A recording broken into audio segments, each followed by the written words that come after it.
to start this. Didn't we have this trouble last time? Maybe. We're back. We're doing another offshoot episode. I picked the topic. It was inspired by a conversation between me and my good friend James of the bands Melt and Aberrant Kingdom.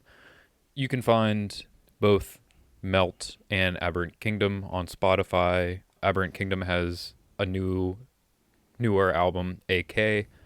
Highly recommend it. And then for Melt, their latest album is Replica of Man, and their album previous to that is a self-titled Melt in 2021. Go check those out. But him and I were talking about, I think he just sent me, he shot me a message, and he was talking about, he's like, I think I finally decided what my favorite album of all time is. And then we were talking about that, and he just sent me what he said was his top 5 albums of all time. Him and I started talking about that. Him and I have a lot of conversations surrounding musical topics, and it just really made me think about my favorite albums of all time. And then I figured it would be a good thing for us to talk about, especially on like a one-off. So that's what we're doing today. We're going to talk about our 5 favorite albums of all time. I figured if you want to go first, you can start it off. So I think my number 5 is probably Wait, actually, I'm going to cut you off. Oh. Before we really get into it, I think we should define how we're defining favorite. When you're talking about your favorite albums, like, how do you quantify that? The 5 that I picked in general are, it's really whenever my love of music expanded. Like I, up until probably my mid-teens, was mostly just like a radio listener. And then one of the bands that appeared on my top 5, Mars Volta, that's like opened my eyes to like progressive music. And this was my coming into my own kind of like musical profile.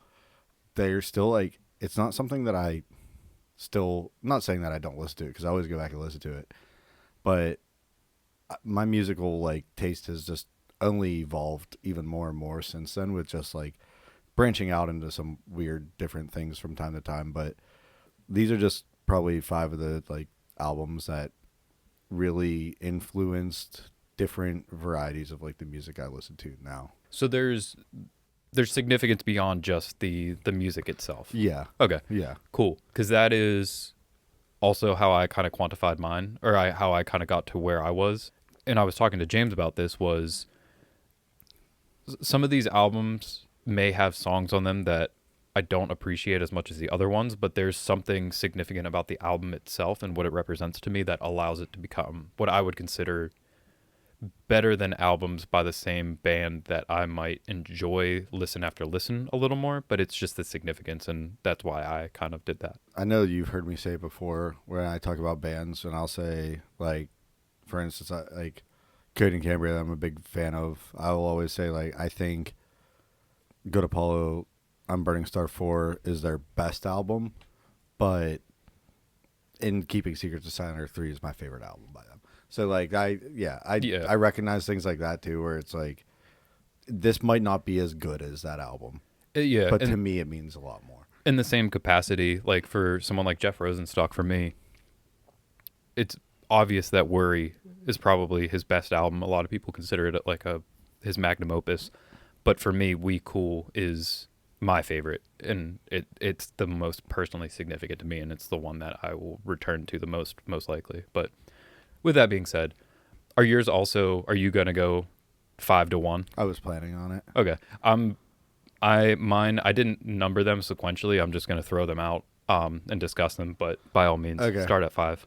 For me, it's probably The Ocean and the Sun by The Sound of Animals Fighting. I realized that after I did this, that 4 of these like albums, so the Sound of Animals Fighting is a super group that is comprised of members of the RX Bandits, which another album on here is the RX Bandits. And then 2, but I'll get into the other one later, but Sound of Animals Fighting is very big to me. They are again, a super group of some of my other favorite bands.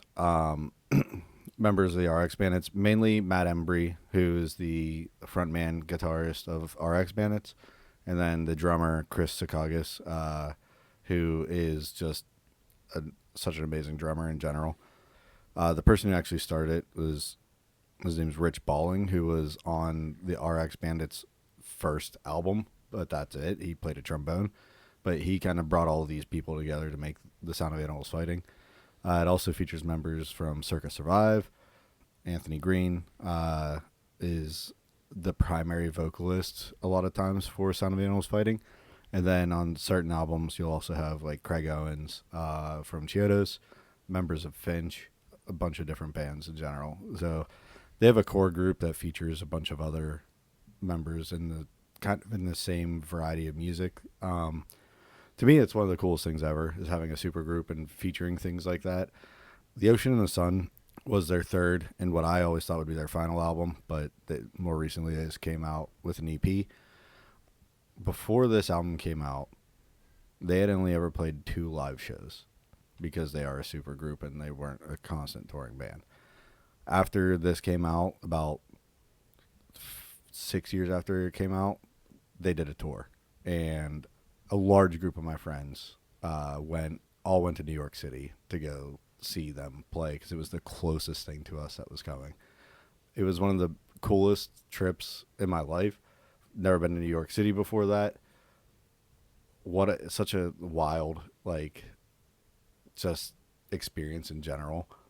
Going from a small city like Pittsburgh to such a huge city like that. The city that never sleeps. Yeah. It was just such an experience. And then being there with like 13 other people that I know and like being out in the nightlife and going to see a concert it was such a cool experience that this album means so much to me because of that in general. 2 of my favorite songs off of it that I recommended is I the Swan and Another Leather Lung. My first entry, and this is not sequential, I don't want to number these for me, but it's the album that invented folk punk. And that is Warning by Green Day. This is an album that's really important to my childhood enjoyment of music. I have really fond memories. Like, the reason I know about this album was because my sister had a burned CD of Warning, and I would just steal it from her to listen to it. And Green Day was the first band I was obsessed with. Like, they were, I think, my first favorite band, and they were my favorite band for a pretty significant amount of my childhood and adolescence. Brain Stew was probably my first favorite song whenever I was a kid. Yeah. I had Insomniac and Dookie on CD my parents bought for me. I did love Green Day whenever I was a kid. Yeah, I mean, a kid who is alive in the 90s, it makes sense. Yeah. It's in the same vein, this is kind of the moment where, like, it's like, I'm stealing my older siblings' CDs to listen to them, and then it's significant in a couple different ways because of how, like, the associations I have with it. The one, just listening to my sister's burnt CD. I used to, when I was like early, like teenage, I'd go on a lot of just walks around town because there was really nothing to do. And I have a really vivid memory of one specific winter. It was just like dumping snow. And I was like, oh, I'm just going to go on a walk. And I just listened to Warning like on repeat for like 2 hours while I went on this walk in the snow. So I just, even like winter is kind of associated with this CD for me now. Even Warning, the title track, was one of the first songs I learned to play on bass when I used to play bass. So it just really, like, it holds a lot of significance. And even to this day, I don't really enjoy Green Day's music anymore. Like, I can go back on it and still appreciate it, but I don't seek it out. But I still am drawn by Warning. Like, I'll remember that Warning is a CD, like, once a year, and then it's all I'll listen to for, like, a week straight. And I think it's kind of a controversial one in their catalog because it's so different than everything else. But I think the thing that I've realized, especially now, is I think how little Green Day wants to make rock music, or like how de-incentivized they were to think outside of the box, because when they think outside of the box, historically, they make really great songs. King for a Day is a super infectious song that's really kind of like out of left field. Hitchin' a Ride is really creepy and like really heavy and strange. Even their biggest song, like Good Riddance, is a step out of line for what they usually make, and it's really unfortunate that this CD was as ill received as it was, because it's amazing. I love this album. I don't understand why people don't like it, other than, Green Day was the pop punk band back then, but whatever. Two songs that I would recommend, Deadbeat Holiday and Church on Sunday. Those are probably my two favorite. The next one on my list is the album Fortress by Protest the Hero. Protest the Hero, I always credit for being my entry into heavier music. I got into the real progressive stuff, and then as I kept kind of talking to other friends that listen to more progressive stuff, they kept popping up, and one friend in particular kept being like, you got to listen to this band. And I got into them right before this album came out with their first release, Keziah. And then when Fortress came out, I was like, well, I bought that CD. It was like one of the first times I bought a CD with my own money also. Mm-hmm. And I went and got it, and I had a Walkman senior year of high school, and it was in it for so long while I was at school. But they are very much for people who don't know Protest the Hero, like kind of mathcore, also kind of sometimes like borderline thrash metal. Always do concept albums, and this whole concept album was just about like paganism, goddess worship. I was listening to the two songs, and I was like, this feels like D&D. Yeah, it's very epic like that, and like to me it's epic. Like it's just these big production, like the vocalist, the range of like the lows he could do, and like the belting high, like almost like hair metal vocals at times too. I'm not even a hair metal fan, but I just fall in love with his range in general. Yeah, his vocal ability is very impressive. The hair metal vocals kind of take away from me, because I feel like it's easy to compare them to even a band like kind of like Iron Maiden, where it's this very like just belting, like singing, really letting it fly. It just doesn't really appeal to me. But I don't know a lot about Protest the Hero, but the songs that you recommended that I listened to, if they were instrumental, I would really like them. They're on, if you look that up on Spotify, it's all their songs and all the instrumental versions also. Oh, is it? Yeah. That's so great, because I looked for that this morning and I couldn't. I was pretty sure. Oh, yeah, it is. Yeah. Hell, okay. Well, all right. I know what I'm listening to on the way home. I'm super excited because they are coming to right next to my hometown in April. With Between the Buried and Me. Between the Buried and Me. That's playing, Between Buried and Me is playing 2 full albums. Do you see that? Yeah. It's Alaska and Coma Ecliptic. Yeah, that is crazy, because they're not concise. I don't think that there's going to be an opener. Like it's probably going to be Protest the Hero. But yeah, but I mean, I don't consider them an opener. but I'm super excited. They were again opened up heavy music for me. Not that I only like heavy music that sounds like them, but I wouldn't like the heavy music today that I do if it wasn't for getting into them. The 2 songs that I did recommend are Bone Marrow and Limb from Limb. It's actually kind of ironic, because my next band is also one of the reasons I enjoy the flavor of metal that I enjoy as much as I do. So my next album is Deflorate by the Black Dahlia Murder. So to illustrate one of the reasons I love this album so much, I have a game for us to play. I called this game, Are These Deflorate Lyrics or Classic Gothic Literary Quotes? So, name of the game is the name of the game. Yeah. I'm going to give you a quote, and you have to guess if it's a lyric from Deflorate or if it is a quote from a classic Gothic piece of literature. Like Edgar Allan Poe. No, I'm Yeah, just kidding. Yeah. generally, some kind of Gothic literature. First quote. Born of the casket, I'm the heir to a corpse. I have eyes that see maggots through the thin flesh they bore. I shall bloody my hands till the last breath be torn from me. Deflorate lyrics. That is a Deflorate lyric. Okay. That is the song Necropolis. So next quote is, I am all in a sea of wonders. I doubt. I fear. I think strange things which I dare not confess to my own soul. I feel like that's a literature quote. You're 2 for 2. Which one's that from? That is Bram Stoker's Dracula. Okay. Next up.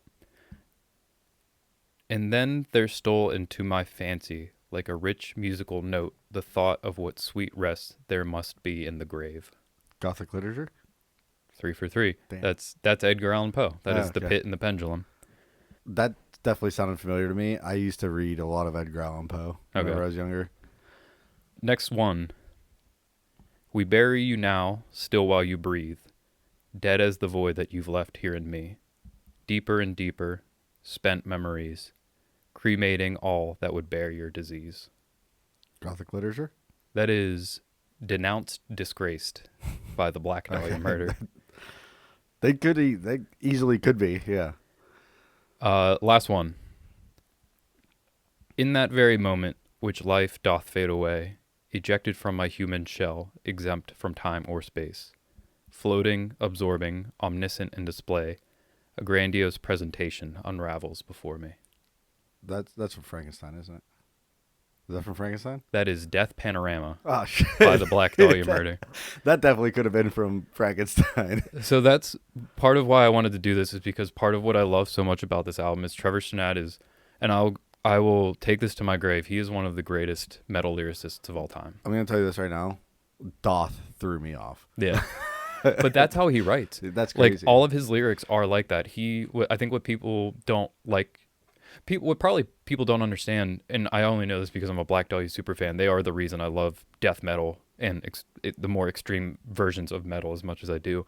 He was an English literature student who only dropped out his last year of college because Metal Blade signed Black Dahlia Murder. So he can write. He's a great lyricist, and that's one of the things that really I love about this album is, like, you sit down with the lyrics and it's no different than just reading like a story. Like, he creates stories. They are plots. There are like concepts. It's not conceptual albums necessarily, but there's thought put behind it. So the lyricism of the album, Trevor himself as a lyricist and a vocalist, I think is the top of the game. I think this is the version of the Black Dahlia Murder that I love the most. The drums, Shannon Lucas, his 3-album run with Black Dahlia, I think is some of the greatest metal drumming ever recorded. I think it's just unparalleled how amazing he is at crafting drums that are both technically sound, but they don't lose that sense of musicality. I love the album. On top of that, like, the personal significance for me, I actually used lyrics from this album to write an essay in English Comp 2 when I was in college, which I called Death Metal and the Breaking of Social Constructs and Analysis of the Black Dahlia Murder. And I used lyrics to make argument that they were speaking out against societal understandings of aesthetic beauty, personal identity, and self-preservation. So thankfully, the teacher or the professor that I had was a big death metal fan, so he was like, this rules. That's awesome. First time I was ever in a mosh pit was at a Black Dahlia show where they were supporting this album. It's when they were touring with Hate Sphere, Augury, and Obscura, and I think I Will Return is the greatest death metal song of all time. With that being said, 2 songs I would recommend: I Will Return and Black Valor. I never sat down and listened to a Black Dahlia Murder album like the whole way through, which is crazy because my closest friend lives down in Florida now. He was huge into Black Dahlia Murder. Really enjoyed the 2 songs that you put on the playlist. I want to sit down and look at them with lyrics now too, knowing what you just told me. Because speaking of James, him and I were talking about something conceptually one time. We were talking about the idea of, instead of getting into an album and then reading the lyrics, reading the lyrics first and And then then listening to the album. And I told him, if you're going to do that with any band, do it with Black Dahlia Murder. yeah. Like, read the lyrics first and then put the music to it. And I guarantee you'll be like, whoa. Next on my list is In Casino Out by At the Drive-In. At the Drive-In, this is where, like, so I'm going to say, like, kind of with Sound of Animals Fighting, At the Drive-In is the former band of Cedric Bixler's Vala and Omar A. Rodriguez Lopez, who went on to make the Mars Volta, which is, in my opinion, well, not my opinion, it is one of my favorite bands of all time. In my opinion, one of the, like, most unique and, like, creative bands also that I've ever listened to. But At the Drive-In was very much more of just kind of a straightforward post-hardcore punk band. In Casino Out was I think it's their second full-length album. It is just, from start to finish, like, it's such a good album. It's got just, like, straightforward post-hardcore punk songs. It's got a little bit of the more progressive, creative things that make post-hardcore. It is just such a, like, nostalgic drive around in the car album for me. Like, me and my brother used to, any time we'd go somewhere, we were listening at the Drive-In or Mars Volta, we were both just such huge fans of them that, like, they were one of those two bands were constantly in the CD player of his car before I could drive, and he drove around all the time. It's just like, it just takes me back to my early teens of, like, just going out, hanging out with friends. Sometimes whenever we were bored, we would literally, like, my brother had a car, so we would just drive around, listen to music. Mm-hmm. Again, a band that really shaped, like, what I love with that kind of music. That's why a lot of the, like, punk bands that the two of us like, I like a lot more the ones that get a little bit more progressive and don't just do straightforward stuff a lot of times. I don't know how else to really explain it for them, but it's just Cedric and Omar also just are such a, like, important two musicians to me in my history of music in general, with my friend group and all of us just being such big fans of the Mars Volta also. The two of my favorite songs that they've written in general that I recommended are Hula Hoop Wounds and A Devil Among Tailors. Next up for me is Pinata by Freddie Gibbs and Madlib.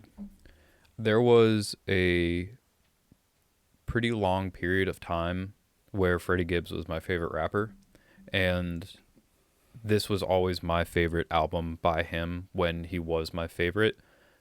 I remember this coming out. I remember I was in college, and I went to college downtown, so I would commute in, and I would be, like, listening to this album while I was on the bus, or I would be listening to this album walking through the city, and I just listened to it so much. I own 3 copies of this album. I have it on vinyl, I have it on CD, and I have Pinata Beats on a physical CD. This is just such a significant, this is kind of where I was always more into underground hip hop and rap, but this is where I started to find more of, like, connections. So Madlib famously made what people consider one of the greatest rap albums of all time, Mad Villainy. So, like, through this project, I found Mad Villainy, and then I found, obviously, MF Doom, and then someone like Scarface, who's featured on the album. I found him, and The Diary is one of my favorite rap albums, and it just made all of these connections for me that really solidified my love of underground kind of weirdo hip-hop. It's also just like it's an unparalleled grab bag of emotions and lyricism, beats, and just guest features. Like, Freddie Gibbs is just he has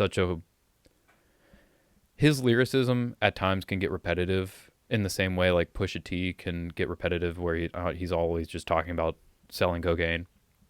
But Freddie Gibbs just has he gets so just aggressive and mean, and, like, his lyricism shines so insanely. Like some of the lyrics that I wrote down, like I just say these throughout the day. Like I will just not even be listening to it, and I will hear these two specific lines. The quote that I'm gonna start starts with the MF word. I'm not gonna say that just because I don't want to have myself recorded. Um, but he says, "MF euthanasia. I'll lace your food up with razors, make you gargle with salt water, excuse yourself from my table." And it's just like, ooh, ooh, yeah. And then like even like the whole album, it's just so variety. There's so much variation to it. It's so amazing. It's just and then it ends with one of the greatest posse cuts I've ever heard in the title track Pinata. It has Damo Genesis, G Wiz, Casey Veggies, Suleiman, Michi Darko, Mac Miller, obviously Freddie Gibbs, and even on this song, he says, "Reputation say I'm robbing just for recreation. Revive my enemies with gun to mouth resuscitation." And it's just like, yes, let's go. I love it. And it's just so, he's just such a good lyricist. And he just has a way of like crafting these just visceral, like in your face lines. Yeah, it's just, I love this. It's just one of my favorites. The two songs that I would recommend are Shitsville and Broken featuring Scarface. The next up for me is And the Battle Begun by the RX Bandits. RX Bandits, again, I talked about them during Sound of Animals Fighting. Matt Embry is a musician I follow in general. Like, everything that he is a part of, I've ended up liking. Whether it's, again, RX Bandits, Sound of Animals Fighting, solo project, Love You Moon, which then turned into just him going by Matt Embry. He's also part of Me and LP, Pepaluna. He has his hands in a lot of different projects, and he is just such a good musician that everything he does bleeds into all of those projects. RX Bandits, I credit to probably some of the reasons that I started to like ska more recently. They were a former ska band. They originally went by Pharmaceutical Bandits before going by RX Bandits. They were just straight up ska band that was around as early as 1997. I didn't really start getting into their stuff till their 2003 release of The Resignation, which was the one right before this. But they started getting more of a kind of a progressive sound after that. A little bit less ska. Still have some horns in it every now and then, but it just kind of got away from that and got more into just like post-hardcore / reggae sound, less of like the horns that you have in ska, a lot more reggae sounding. And The Battle Begun is, again, the album came out shortly after I got into them. It is just from start to finish, again, it's such a perfect album in my opinion. It doesn't ever hold back from song to song. Like, there's 3 songs in the middle of the album that just all roll in together to almost just be like one full song. It's a very like socially aware band. I'm not typically really big on music that is political. Oddly enough, I love RX Bandits and they tend to be very political. Even with it being political, it's such a good listen. It's nothing that's like off the wall when it comes to politics. It's more just about being good to people, and it's such a fun listen through start to finish. The 2 songs I recommend off of it are A Mouthful of Hollow Treats and On a Lonely Screen.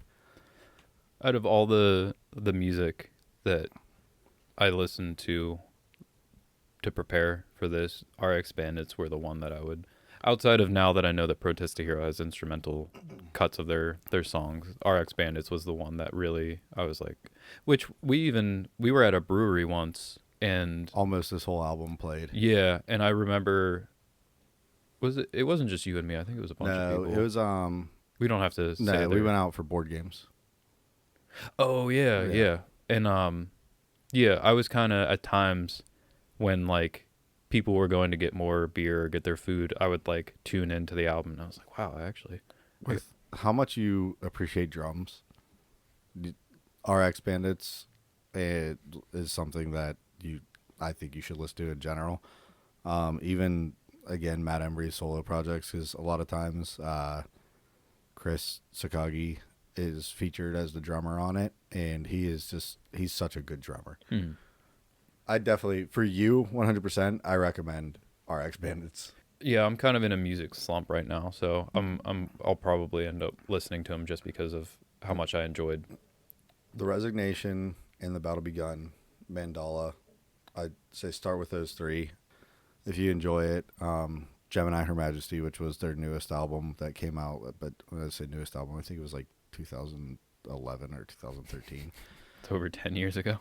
I saw an Instagram reel. It was from Chris Sakagi, and it was Matt Embry looking at a board, and it kind of looked like there were like track titles written on it, and there's just some music going, and it said and I'm just like, oh, I think there's new. I think they're doing new stuff, and I'm excited. That's exciting. Yeah. All right. Next up for me is Diamond by Stick to Your Guns. Going along with my last entry, I own 2 copies of this album. I have a CD that I pre-ordered when this album was coming out because I was a fan of Stick to Your Guns before Diamond. I actually had a really fun interaction with Jesse, the vocalist, at a Altar Bar once when I saw them with, I think, For Today. I have the CD, and then I have a vinyl as well. And I also recently, within the last couple years, drove 400 miles one way to see them perform this album in full. This album finds me and ends up in my rotation whenever I need it the most. It's just, I think it's the perfect encapsulation of hardcore music that looks to inspire you from within, not only to create like positive change in yourself, but then also to kind of attempt to make changes in the world around you. Like it's very inspiring. It's very like uplifting. It has a very positive message while also being just like hardcore. The album, it's not very long. There's like intros, there's intermissions, there's passages of speeches and like just people talking, but it never feels like there's really, I don't think there's an ounce of fat on the album. If I had like one critique of it, I think the sequence of it towards the front half is a little strange, but I still think it's just like, I love, it's such a, I think it's a great album. I can listen to it front to back whenever I put it on. I get sucked into it every single time. And even when I went to go see them, they were with Spirit World and Comeback Kid.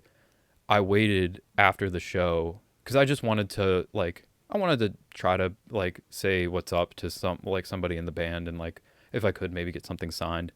And I ended up talking to the one guitarist, not the original member. I think it was the guitarist that came in from Casey Jones. And I was just like, hey man, I needed to tell one of you guys, I drove 400 miles to be here today. And he was like, what? I was like, I had to see this album. Like, you probably hear this all the time, but this is such a personally significant album for me. And he was just like, man, that's so cool. Thank you for being here tonight. And like, shook my hand and everything. And he was like, where'd you come from? I was like, Pittsburgh. And he said, oh man, we were just announcing another leg of the Diamond Tour and we're going to go to Preserving. And I was like, what? And he was like, I'm kidding. Oh, dude. And I was just like, name drop Preserving. Though. Yeah. I was like, yeah. No, and that was the thing. Like, it sounds like I'm making it up, but he really did name drop Preserving because I guess Preserving is really making a name for themselves. It's getting huge. Shout out to Preserving Underground, the guy who runs that, honestly. Because, AJ. Yeah. It is. I never would have thought that would see some of the bands that I've seen at Preserving Underground. Yeah, it's really great, and but yeah, that was such a funny moment because I think he genuinely saw life leave my eyes, and he was like, "No, I'm kidding." But to that though, you'd have been like, "Awesome, I get to see this twice." Well, yeah, but after I just drove, I drove 8 hours to see them, and then I was driving 8 hours the next day. I drove 8 hours down. The next day, Richmond. Yeah, drove 8 hours that night, the next day, I was going to see them, and then I was driving back the afterwards. Yeah. Not after the show, but the next day. I guess it's not as far, but I was gonna be like, I mean, Father John, we did 2 nights in a row in Pittsburgh and Cleveland, but yeah, that's not 8 hours. It's 2. But yeah, for the two songs, I would say listen to Such Pain and the song Empty Heads. I would say Empty Heads is my favorite hardcore song of all times, going along with like what I was saying with Freddie Gibbs, with like lyrics that I just end up being kind of like a mantra. Like I just find myself saying them. The one lyric in Empty Heads is just, it's that for me. And he just says, all talk, no walk, empty words from empty heads. And I just like, if I'm like mad or like I have like disdain towards someone because they're just making me mad or they're saying something stupid in my, like, I just hear myself going like, all talk, no walk, empty words, empty heads. It's a good mantra. It's a good one. All right. My favorite album of all time is going to be The Bedlam and Goliath by the Mars Volta. Mentioned it a couple times before, but they're such an important band to me in general. Again, this album, 2008, which was my senior year in high school, January 1st, I believe, is when this came out, and then Fortress came out like January 29th. So they were like back-to-back albums for me that came out that just, again, were just stayed in my Walkman like throughout the year while I was at school listening to music. Mars Volta, I said it earlier, that they just opened my eyes to what music could be. My brother and his best friend were the ones that introduced me to them. And again, it's just such a nostalgic thing for me, and also just like such a close memory to me because my brother's best friend is no longer with us. So it's still like, because of how often he would show me music that I love, like even to this day, like I'm not on social media a lot, but if I find something that like I absolutely love that I was like so sure he would love, I try to like just still post things to his wall like every now and then, just be like, I wish that you were still here to share this with. I'd still share it with you somehow. Yeah. And to me it means a lot. This album, it is the first time that they had the drummer. I think it's the only album with the drummer Thomas Pridgeon on it. This man is an unstoppable force. He is, the energy that they had during that time period is so insane.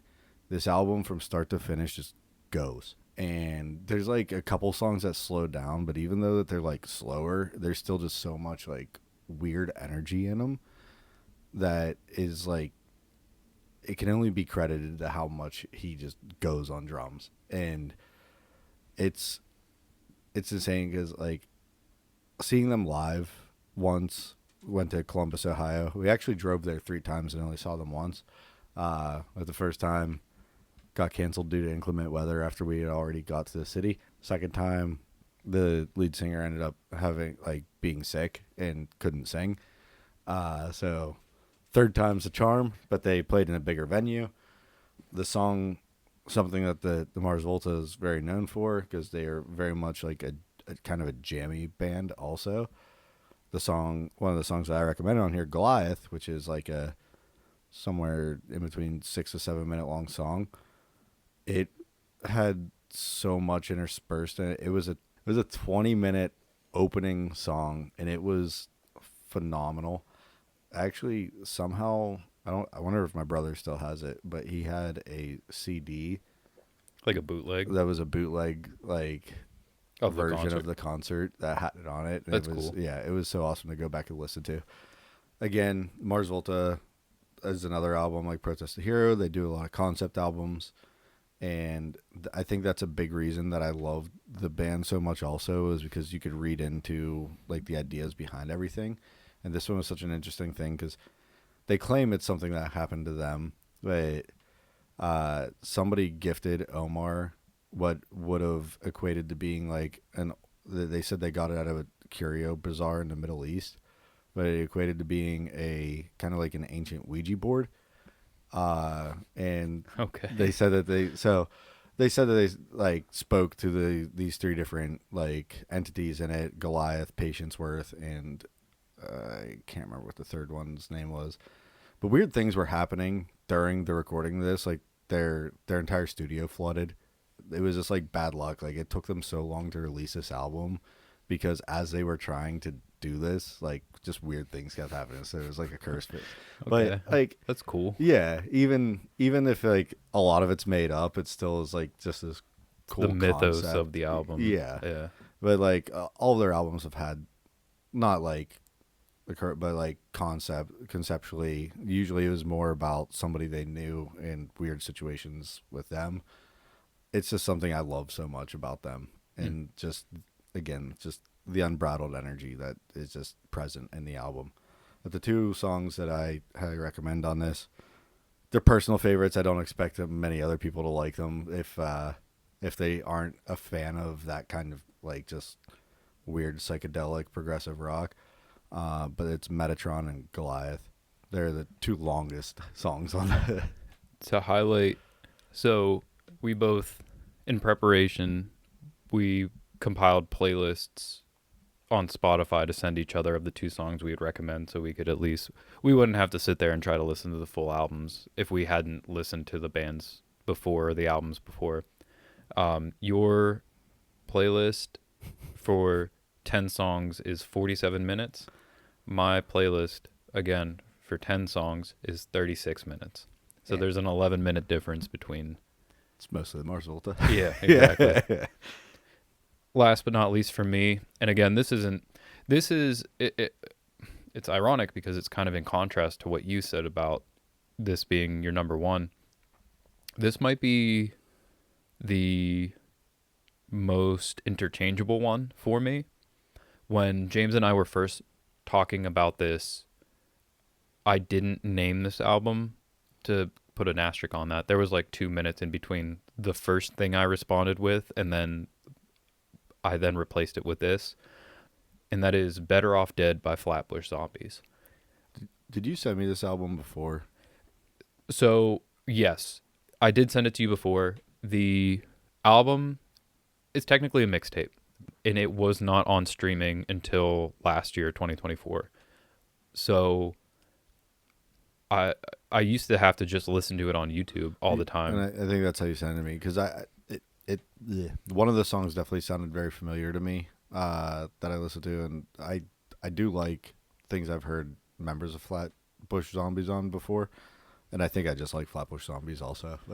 Yeah, when it came out on Spotify, I sent it to everyone who I know wouldn't listen to stuff on YouTube or like hadn't heard Flatbush Zombies because I was like, I saw the announcement on Instagram that it was coming to streaming and I was just like, yes, finally. I was just like, this is the greatest moment of my life.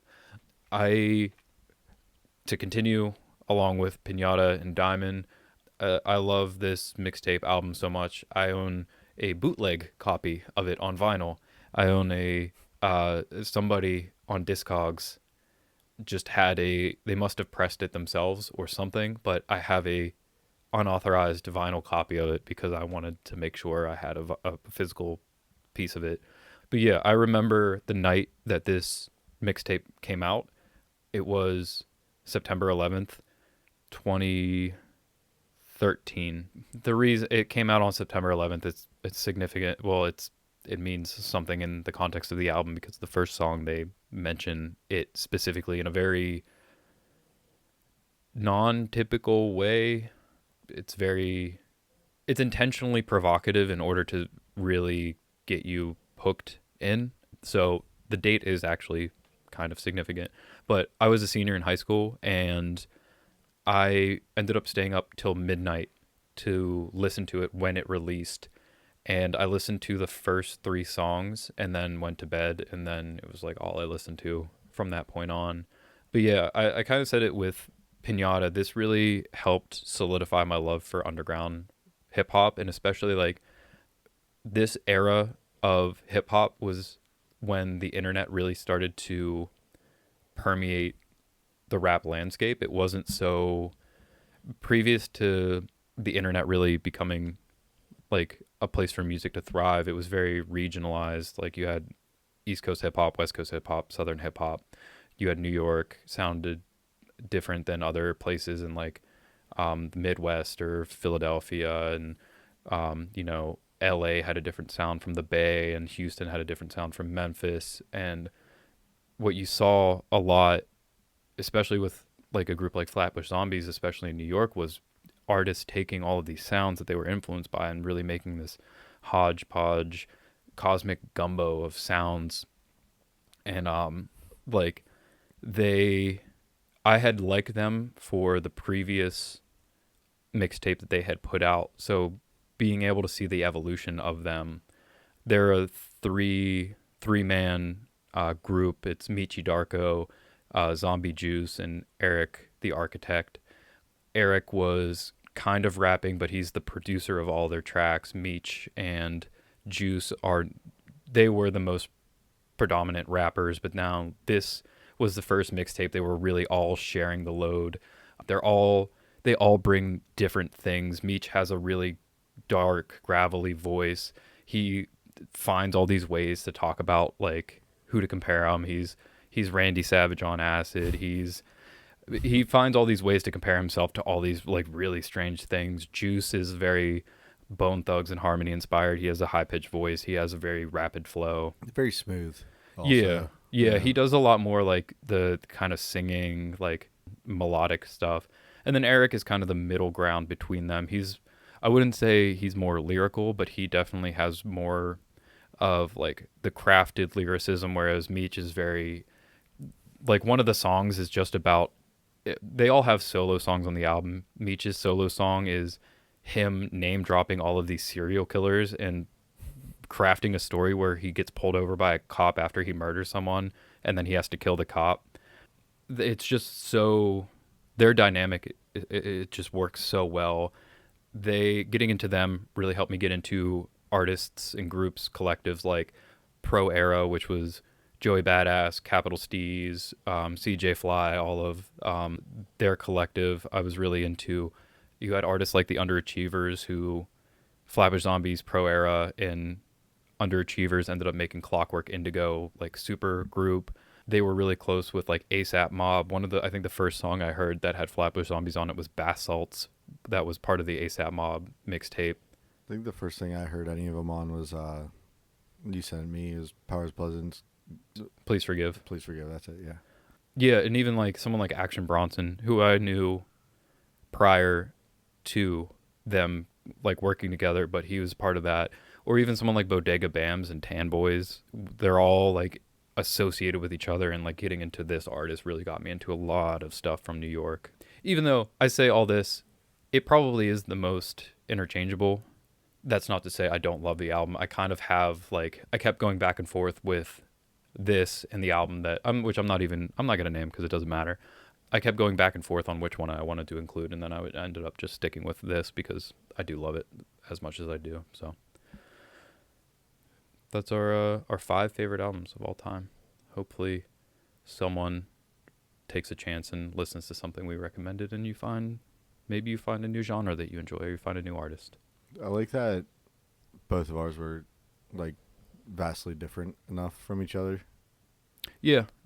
I mean, we do. Yeah, we have the overlapping musical stuff, but I think a lot of what, like the foundational stuff, like we come from very, very different foundations of music, and I think that really. Yeah, I think that also did show in our top 5 also. Well, top 5 of the year, but again, my musical taste changed from like every quarter, so it's like, that's gonna happen probably. Yeah. But yeah, maybe I'll put the Spotify playlists somewhere that are accessible. Otherwise, everybody has a smartphone. Just look them up for yourself. But all right, it's been real. It's been fun.